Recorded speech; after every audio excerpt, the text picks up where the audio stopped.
us closer. Meadows of our youth, 107 days, but recalling it backwards. Our dreams holding us closer. Et coucou, je suis ravie de vous retrouver aujourd'hui pour une nouvelle vidéo. On part sur un tag, c'est Alan de la chaîne YouTube de Flower Pose qui m'avait mentionné il y a très longtemps. Désolée Alan pour cette participation tardive, vraiment. Mais voilà, il m'avait mentionné avec d'autres personnes dans sa vidéo tag qu'il avait fait lui-même en reprenant des questions d'autres chaînes, notamment de Marjorie Splunts, il me semble. Alors je me suis dit que j'avais peut-être déjà fait ce tag là, ou en tout cas un tag similaire par le passé, mais au final je me suis dit que ce serait quand même sympa parce que ma situation aujourd'hui n'est pas la même. Donc voilà, c'est pour ça que je me suis dit que j'allais quand même le faire. Je vous mets aussi le lien de la chaîne d'Alan en description. N'hésitez pas vraiment à aller visiter sa chaîne et également son compte Instagram. Donc il est fleuriste, il fait beaucoup de vlogs où il partage justement son quotidien en tant que fleuriste. Je trouve ça génial, même si j'ai beaucoup de retard, j'avoue, sur ses vidéos, mais c'est pas que sur ses vidéos à lui, j'ai beaucoup de retard sur plein de chaînes. J'ai moins le temps de regarder, c'est vrai, des vidéos aussi. Des vidéos que j'ai déjà pu voir, j'aimais vraiment beaucoup parce que on en apprend déjà sur les fleurs. Il n'y a pas beaucoup de chaînes francophones sur les fleurs. Il y a pas mal des anglophones, mais francophones, il y en a quand même moins. Donc je trouvais ça super sympa, puis c'est super agréable. Ces vlogs sont vraiment super agréables à regarder, je trouve.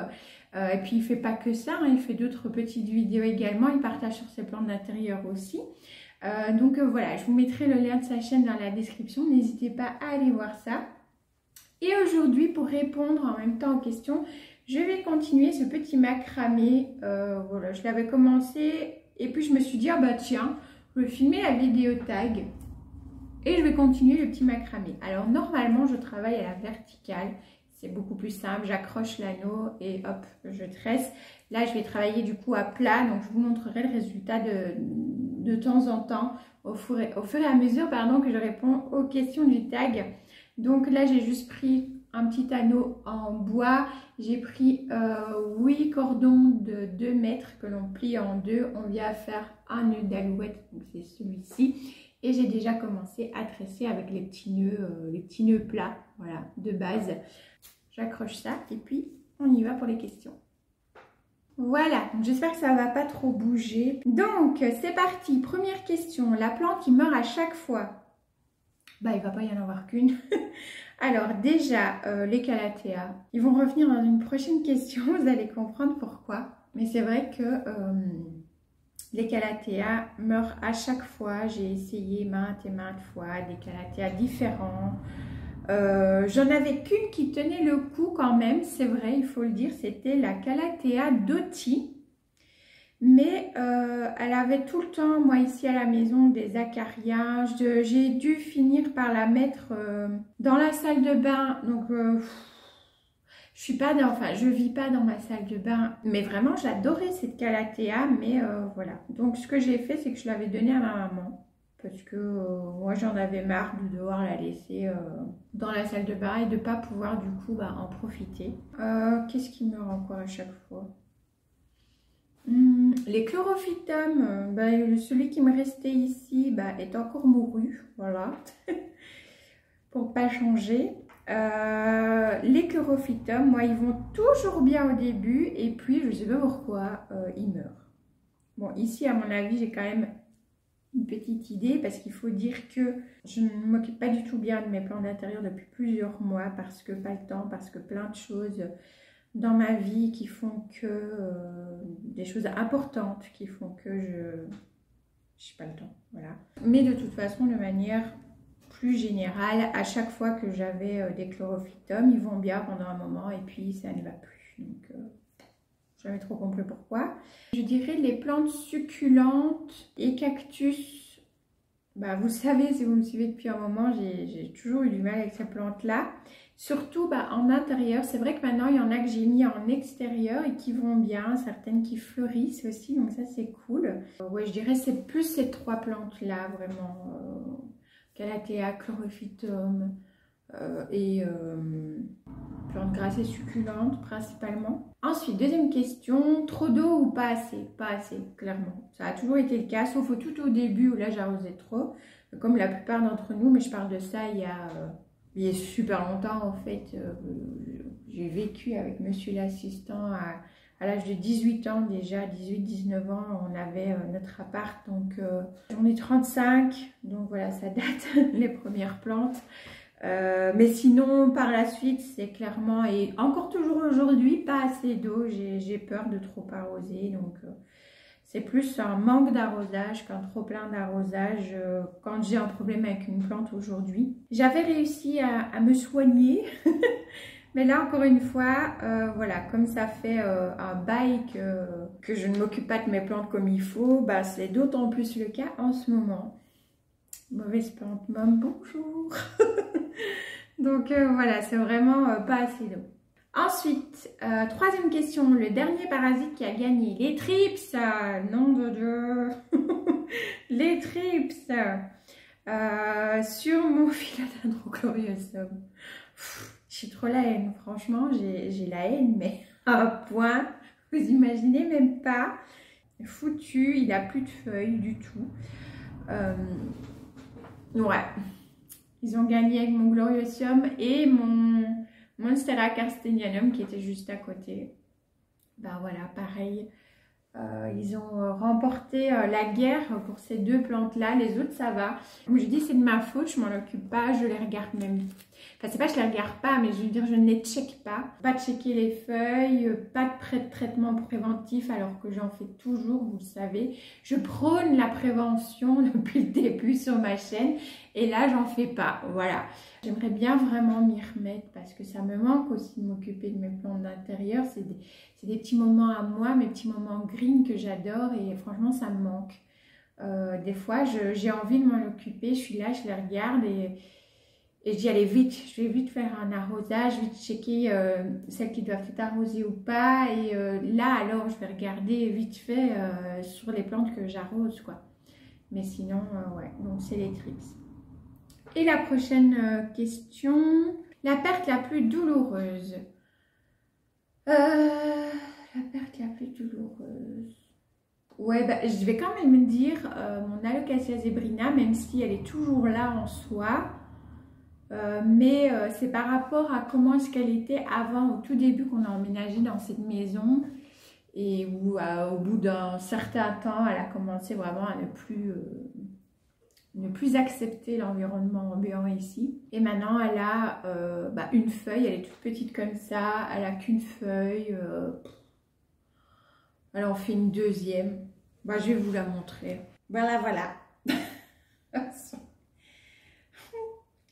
Donc oui, elle est toujours là, vous allez me dire, donc c'est pas une perte. Mais si, je vous mets la photo là, donc comment est-ce qu'elle était?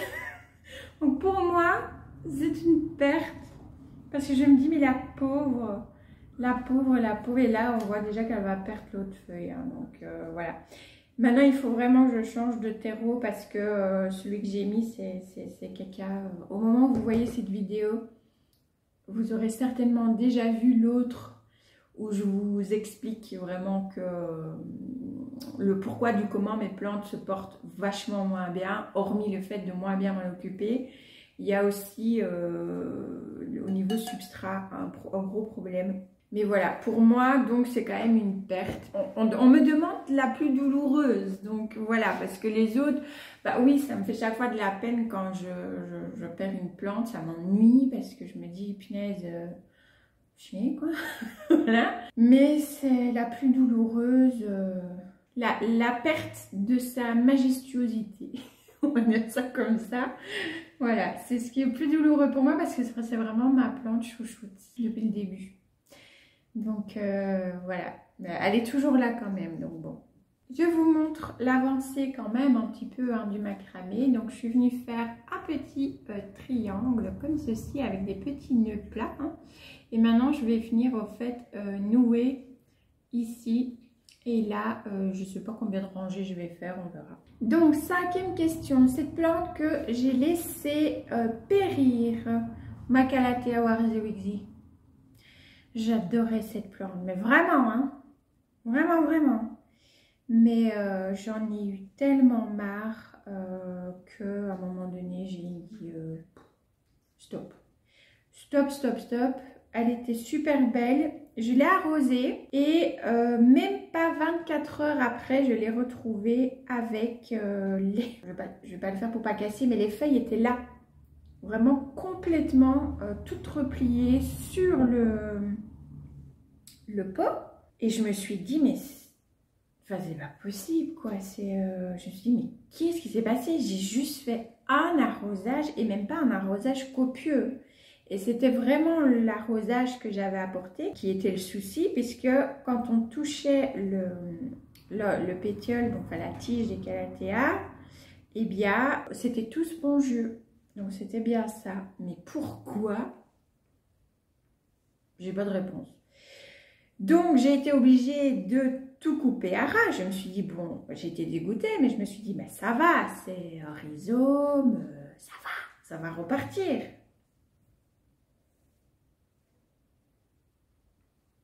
Bah non. J'en ai eu marre, je l'ai foutu dehors, et là, que vois-je? Des pousses. Pourtant, je vous jure que je n'arrosais plus. Je l'ai laissé dehors, en plein cagnard. Les pots, je me suis dit, je vais remettre un nouveau pot, mais en gardant le même substrat. Je n'avais pas changé le substrat, je n'ai pas trop dérangé les rhizomes. C'était juste pour qu'ils soient bien maintenus, parce qu'ils partaient, vu que je m'en étais plus du tout occupée, le terreau complètement desséché, etc., etc. Donc, voilà, juste pour dire que ça tienne, quoi. Et ça a recommencé. Donc là, les amis, j'ai laissé tout là en place. Je me suis dit, voilà, stop. Et c'est là où je me suis dit, c'est bon, quoi. Les calathea, ça commence à me courir sur le haricot. Donc, oui, ma calathea warziwixi, je l'ai clairement laissé mourir sans aucune pitié. Voilà, calathea warziwixi out. Ensuite, question suivante. 6e question, du coup, je me rends compte avant, pendant, après. Alors, au niveau des nuisibles, avant, je vous aurais répondu avant ou pendant, puisque je faisais beaucoup de traitements préventifs, donc c'était avant ou pendant le tout début. Maintenant, encore une fois, voilà, je ne m'occupe vraiment pas du tout correctement de mes plantes d'intérieur, donc je m'en rends compte plus pendant très avancé, le pendant plus, ou après dans le sens où c'est tellement avancé que c'est trop tard au niveau des nuisibles. Pour l'arrosage, je m'en rends compte pendant du coup, puisque je vois les plantes qui sont un peu en mode tu as un petit peu oublié de nous arroser. Donc oui, maintenant c'est plus pendant voire après, suivant les situations, et j'espère que ça va très vite revenir à avant et pendant début, parce que voilà, ça m'ennuie vraiment de ne plus avoir ce temps de m'occuper de mes petites plantes comme j'en aurais l'envie. Ensuite, 7e question, je remplace ou j'oublie? Ça dépend, j'ai envie de dire, ça dépend des plantes. Voilà, si c'est une plante où, par exemple, je sais que c'est de ma faute parce que j'ai trop arrosé ou pas assez, ou je vais avoir tendance du coup alors à me dire je vais retenter le coup. Par contre, si c'est dû après plusieurs essais, la plante ne va tout simplement pas pour chez moi, donc l'environnement ambiant n'est pas adapté, alors je vais oublier. Parce que je n'aime pas assister 36 millions de fois si je vois que la plante elle meurt à chaque fois.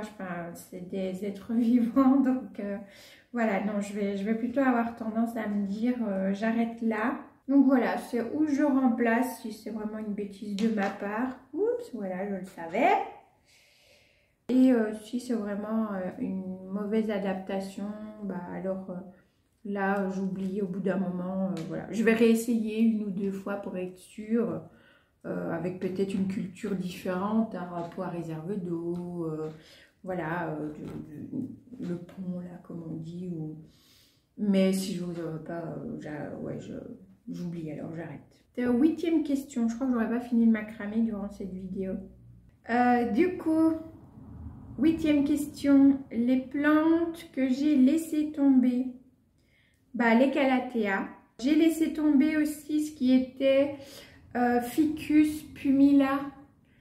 Et clairement, je pense que je vais laisser tomber. J'ai mal au cœur rien que de me dire que je vais le dire. Mais je vais laisser tomber les alocasias. Parce qu'à la maison, elles vont pas bien et j'aime pas, je veux pas les voir comme ça, souffrir. Je garde celles que j'ai là qui vivotent, qui survivent.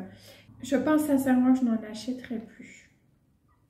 Parce que ça ne va pas à la maison et parce que, je le répète aussi dans cette vidéo, je ne veux pas investir dans du matériel énergivore. Encore une fois, ce n'est pas du tout une critique, c'est une question de choix personnel.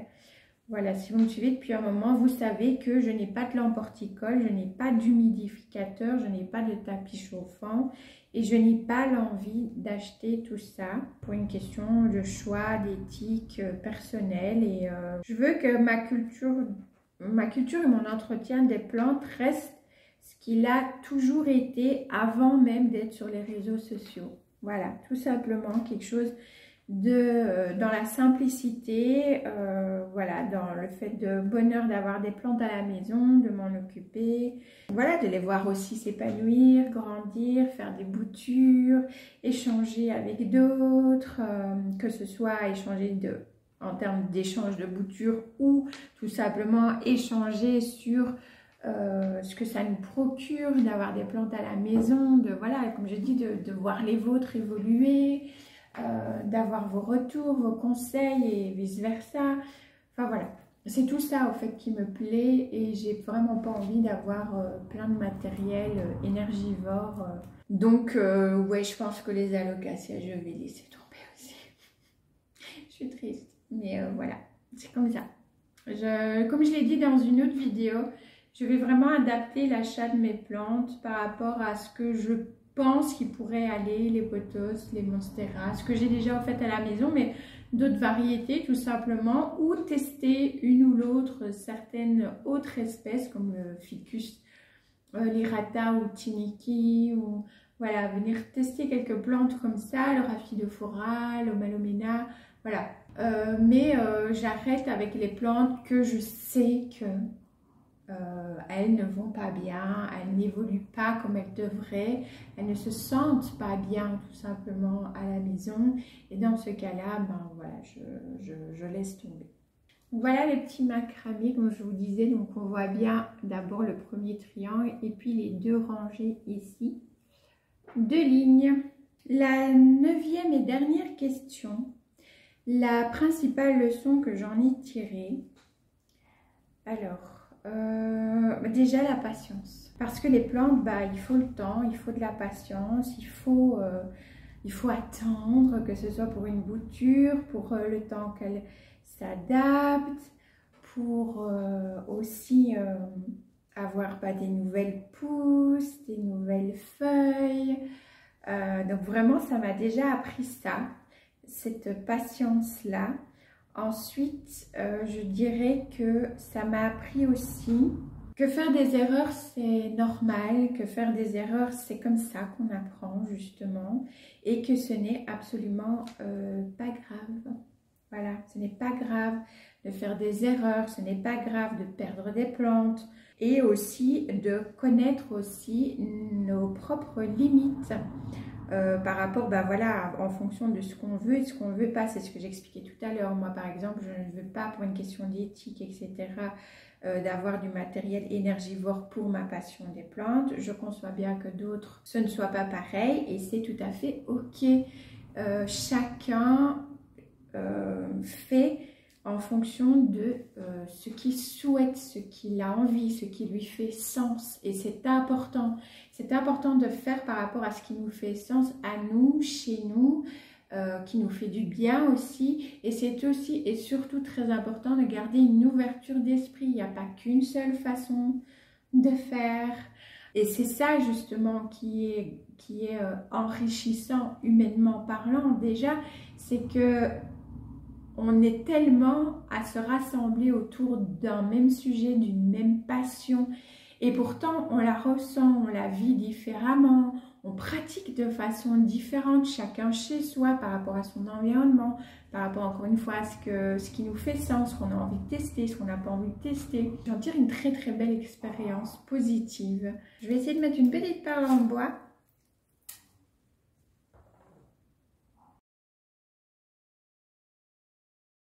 Ma petite technique pour avoir plus facile à passer les fils dans les perles. Voilà. Bon, je termine de tresser et puis je vous montrerai du coup ce que ça donne. Mais du coup, oui, voilà, c'est vraiment la patience principalement et aussi le côté des belles leçons de vie quelque part. Hein. Voilà, ça a une certaine morale aussi. Du fait, bah voilà, que faire des erreurs c'est normal, que d'échouer c'est pas grave, c'est ce qui nous apprend justement à pouvoir s'améliorer. Bah voilà, pour moi les plantes ça amène aussi ces belles leçons de vie là.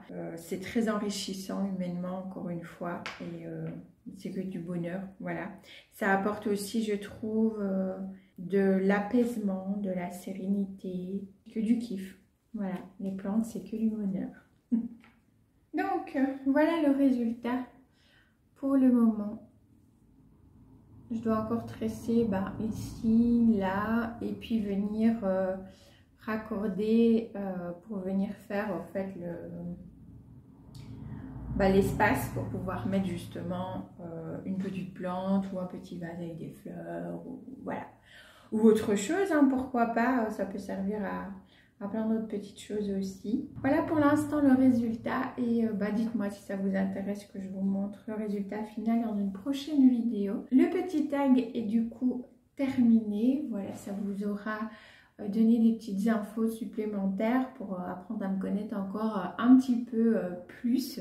J'invite toute personne qui souhaite participer à le faire, soit dans les commentaires, soit si vous avez une chaîne YouTube, et à le faire sur votre propre chaîne. Voilà, je vous fais à tous plein de gros bisous et on se retrouve la semaine prochaine pour des nouvelles vidéos. Ciao ciao!